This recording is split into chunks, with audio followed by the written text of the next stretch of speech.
Hey y'all, I'm Gabby Babinski back here at Station 173 again. Today we're here with Firefighter Cano.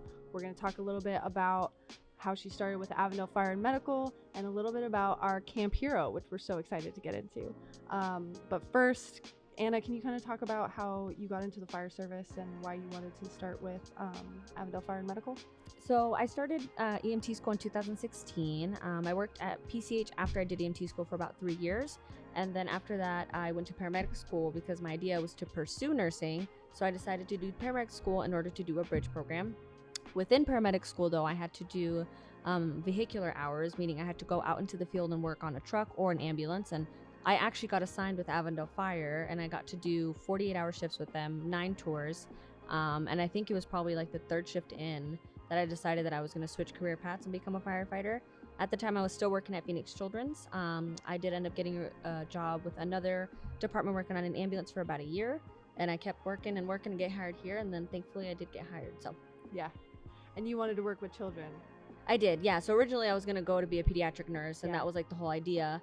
And then I actually worked at the urgent care right here in Avondale that is now a full hospital. And I worked there for about a year.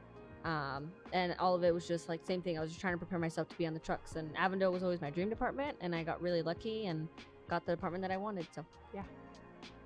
Did so wanting to work with children, you do it all the time here in this job now, right? I do. We definitely do run calls with pediatrics, and it's always kind of cool because the guys know my history and they know my background.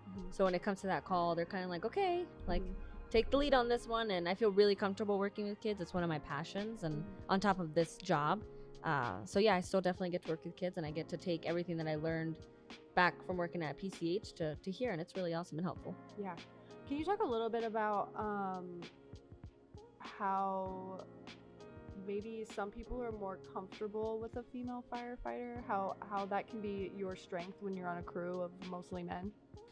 For sure. So I feel like sometimes being like the only female on the crew, because there's times where we do have 2 females on the crew, but I've noticed that when I am the only female on the crew, depending on the call we're going on, I can feel that sometimes patients gravitate more towards talking to me about the problems that they have going on.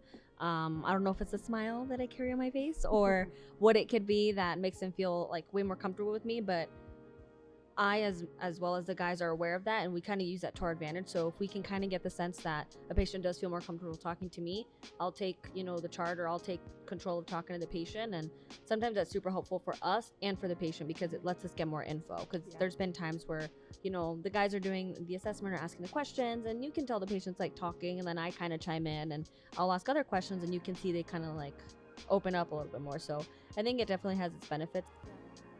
For young girls maybe who are watching this video or thinking about maybe joining Camp Hero, what would you say to them about the fire service? I know the fire service is often not something that is advertised to young females, and it wasn't advertised to me. It was just kind of something that I found along the way in my journey to nursing school. My recommendation is do your research on all the different career fields that are out there, because we can do anything. Females can do everything, and maybe at a different capacity than the men can, but that again works to our advantage because if you see my size compared to the people that I work with, I can fit into some spaces that they can't, and again, that's an advantage for us. So for any of the girls out there that are thinking about doing Camp Hero, maybe don't do it this year because they can or are nervous, definitely come out next year. It's going to be a lot of fun, and just remember, you can do anything that you set your mind to, and Yeah, Captain Lopez talked a little bit about her size and how her strengths are sometimes fill in for her crew members' like weaknesses. Are there any times where you've like really noticed that, or any calls you can think of specifically, probably besides patients being more comfortable with you? Where are maybe some other situations where you being your size is a strength? I can definitely immediately think of 2 situations right off the bat. There was one call where we had some cats that were stuck in like an attic space, but it was right above where the stove was, kind of like in the cabinet that has like the vent system. So the guys couldn't really reach in there because they're like broad shoulders and all that, and I'm a little more petite. So I was able to get in there with my arms and start pulling some of the cats like to the corner. Of course, they kind of started running away, but I was the only one size-wise I was able to get into that space. We did have once a fire call where same thing, they're wanting to check something in the attic, but the space was just really tiny. And we have like a little small ladder, an attic ladder. It's very, very tiny. And I was able to climb on that easily because of my size and get up there and see if we could see anything. And thankfully we didn't see anything and they got fire under control. But that was another instance where my size kind of worked to the benefit of the crew. And I kind of like that because there's been times where like I hear mine and they're like, Anna, we need your size. And I'm like, I'm coming. Yeah. I'm right here. So. Yeah. They need women. Yes. They need your help. Yeah. Let's talk a little bit about Camp Hero. Why do you want to be a part of it? Why do you want to lead it? Why did you want to start it? Yeah, so with Camp Hero, I know on my journey into the fire service and when I first started looking into it, I was looking for any camps, cadet programs, anything that I could get my foot in the door to experience things in the fire service. And I know I've helped out with some camps in the past from other places, and I just saw the huge benefit that it had on the females, and I saw how the girls would light up when they put the turnouts on, realizing like they never thought in their life that they'd be putting a set of gear on.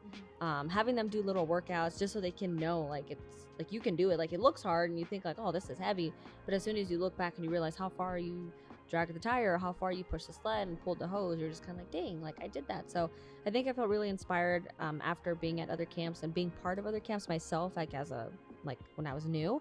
I think it just inspired me that our department wanted to take control and do something similar and give back to the girls of our community and kind of essentially do the same thing, like give them that feeling of like being part of something. So it's gonna be really fun. Yeah, I'm really excited. Yeah, we're really excited. So our Camp Hero is November 15th through 17th. It's totally free. We'd love to have you, especially if you're out from Avondale. We'd love to have you at our camp. See you guys soon.